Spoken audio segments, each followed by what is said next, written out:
দাদিমা, আমি এসে গেছি। আহা, আমার সোনা পাখিটা গো, এতদিন পরে দাদির কথা মনে পড়লো বুঝি? আসসালামু আলাইকুম আম্মা। ওয়ালাইকুম আসসালাম। তোমাদের আসতে কোনো সমস্যা হয়নি তো? না আম্মা, আমাদেরও কোনো সমস্যা হয়নি। কেমন আছো হামিমের মা? তুমি এমন শুকিয়ে যাচ্ছ কেন দিন দিন? না আম্মা, শুকালাম কোথায়? তাছাড়া আপনার নাতি যে হারে দুষ্টুমি করে, ওর পেছনে ছুটতে ছুটতে তো আমি শেষ।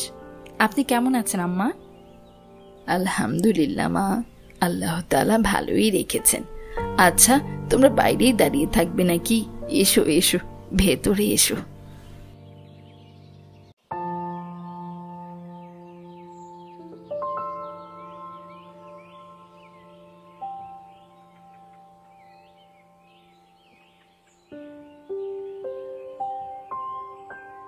তা দাদু, তোমার পড়াশোনা কেমন চলছে? শুনলাম অনেক দুষ্টুমি করা হয় বাসায়। আলহামদুলিল্লাহ দাদু, অনেক ভালো। আল্লাহর রহমতে আমি এবার ক্লাসে প্রথম হয়েছি। মাশাআল্লাহ। আর যে দুষ্টুমিগুলো করে তার কি হবে মা? আর সারা দিন ভরে শুধু ভূতের গল্প শুনতে চায়। দাদু দাদু, মা আমাকে একটা ভূতের গল্প শোনায় না। আজ আপনি আমাকে একটা ভূতের গল্প শোনান না প্লিজ দাদু। আচ্ছা আচ্ছা, শোনাচ্ছি। তবে কথা দাও যে গল্প শেষ হবার পরেই তুমি ঘুমিয়ে পড়বে। আচ্ছা দাদু, ঘুমিয়ে পড়বো, প্রমিস। আচ্ছা তাহলে শোনো। রায়হান নামে এক যুবক রাতে একা রাস্তা দিয়ে বাড়ি ফিরছিল। রাস্তায় হাঁটার সময় সে না দেখে কাদায় পা দিয়ে ফেলে। এই যা, পায়ে কাদা লেগে গেল, এখন কি করি? এখন পাটা কোথায় ধুই? যাই সামনে যাই, দেখি পা ধোয়ার জন্য পানি পাই কিনা। ওই সময় এশার আজান পড়ছে। রায়হান হাঁটতে হাঁটতে একটা মসজিদের সামনে এসে দাঁড়ায়। কি যেন চিন্তা করে আবারও রাস্তা দিয়ে হাঁটা শুরু করে। আজান শেষ। কিছু দূর সামনে যাওয়ার পর রায়হান একটি পুকুর দেখতে পায়। ওই তো সামনে একটা পুকুর দেখা যাচ্ছে, যাই গিয়ে পাটা ধুয়ে আসি। ভীষণ ভরে গেছে পাটা কাদায়। পুকুরের পাশে দাঁড়িয়েছে ইয়া লম্বা লম্বা দুটি তাল গাছ। বাদুরগুলো তাল গাছের উপর দিয়ে উঠছে, আর সেই সাথে পেঁচার ডাকে চারিদিকে অনেক ভয়ঙ্কর পরিবেশ হয়ে আছে। রায়হান চারপাশের দিকে দেখে একটু ভীত হয়ে গেছে। কাদা পরিষ্কার করতে রায়হান সেই পুকুরে নামে। রায়হান নিচু হয়ে তার পা ধুতে থাকে। পা ধুয়ে রায়হান সোজা হয়ে দাঁড়ায়। সিঁড়ি দিয়ে উপরে ওঠার জন্য রায়হান যখনই সামনের দিকে তাকায়, তখন কি যেন একটা দেখে পুকুরে পড়ে যায়। তখন সেই সিঁড়িতে একটা কালো কুচকুচে ভয়ঙ্কর একটা ব্যক্তিকে দাঁড়িয়ে থাকতে দেখে। রায়হান ডুব থেকে উঠে দেখে সেইখানে কেউ নেই। সেই ভয়ে ভয়ে পুকুর থেকে উঠে আবারও রাস্তায় জোরে জোরে হাঁটা শুরু করে। কিছু দূর যাওয়ার পর রায়হান লক্ষ্য করে দেখে সেই কালো ব্যক্তিটি তার পিছু নিচ্ছে। এ দেখে রায়হান, ও মাগো বলে সে দেয় এক দৌড়। রায়হান এক দৌড়ে বাড়িতে এসে দরজায় ৩-৪টা সিটকিরি লাগিয়ে দেয়। আবার একটা টেবিল দিয়েও ঠেস দেয় দরজায়। রায়হান এক হাত দিয়ে বুকের বাম পাশে ধরে, আরেক হাত দিয়ে মুখের ঘাম মুছতে থাকে। ঘাম মুছতে মুছতে রায়হান একটু সামনের দিকে তাকাতেই দেখে সেই কালো ভূত ঠিক তার সামনে এসে দাঁড়িয়ে আছে। এই দেখে রায়হান অজ্ঞান হয়ে ধপাস করে মাটিতে পড়ে যায়। ও দাদু, ওই কালো ভূত কি রায়হানকে মেরেও ফেলেছে? না, মারেনি। তবে দাদি দাঁড়াও, আমি একটু আসি। যাও যাও, এত ভয় পেলে চলবে দাদু? মা চলো না আমার সাথে একটু। পরে যদি ওই কালো ভূত আমার সামনে চলে আসে তখন? আচ্ছা চলো।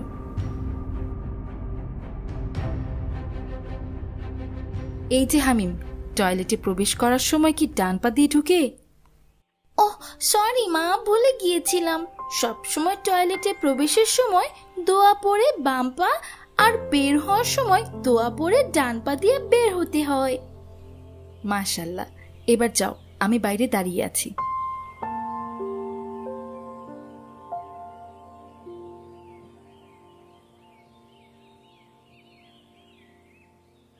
মা চলো।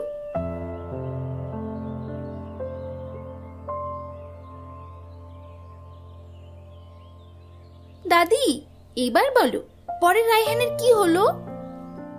তারপর যখন রায়হানের জ্ঞান ফিরল, সে ধীরে ধীরে চোখ খুলে দেখে সেই কালো ভূত তার দিকে তাকিয়ে আছে।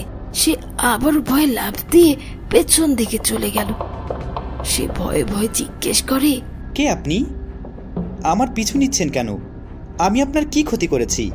আমি তোমারই এক প্রতিচ্ছবি। আমি তোমার নফস। আমার নফস?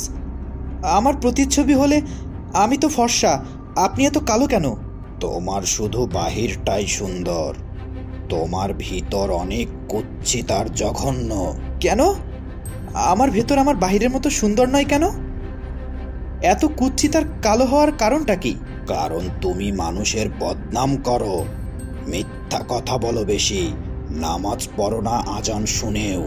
হ্যাঁ, আমি এগুলো কখন করলাম? সব মিথ্যে কথা। তুমি অস্বীকার করলেই কি সব বদলে যাবে?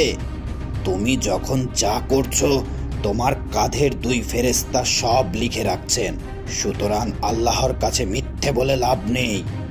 আল্লাহ তাআলা সব দেখেন, যা তুমি গোপনে করো আবার যা তুমি প্রকাশ্যে করো।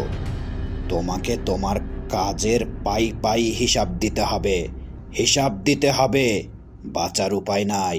আচ্ছা দাদু, নফস কি? যদি সহজ ভাষায় বলি, নফস হচ্ছে আমাদের ইচ্ছা, আকাঙ্ক্ষা, কামনা বাসনাই হচ্ছে নফস। এক কথায় আমাদের প্রতিচ্ছবি। আমরা আয়নার সামনে গিয়ে যা করব, আমাদের প্রতিচ্ছবিও তাই করবে। ঠিক তেমনি আমরা যা চিন্তা করি, আমাদের নফস তাই করে। ও আচ্ছা দাদু, পরে কি হলো রায়হানের? ওই কালো ভূত কি আবারও এসেছিল? তারপর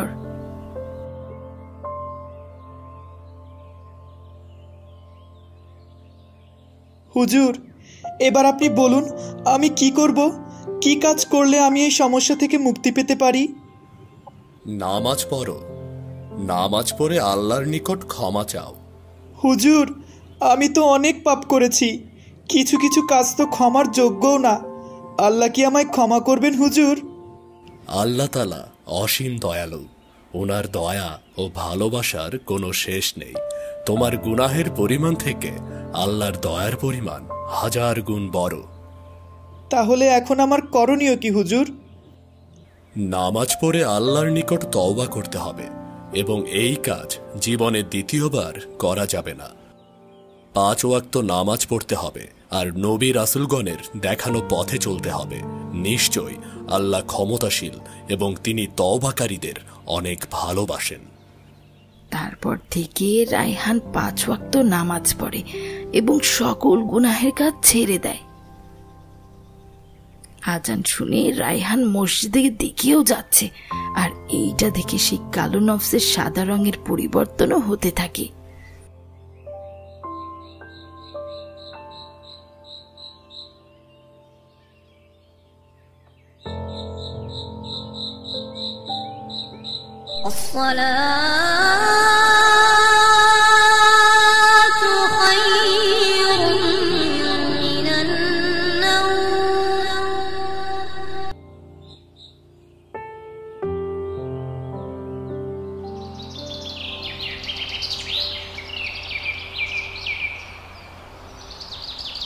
আচ্ছা বাবা, ভূত কি অনেক ভয়ানক?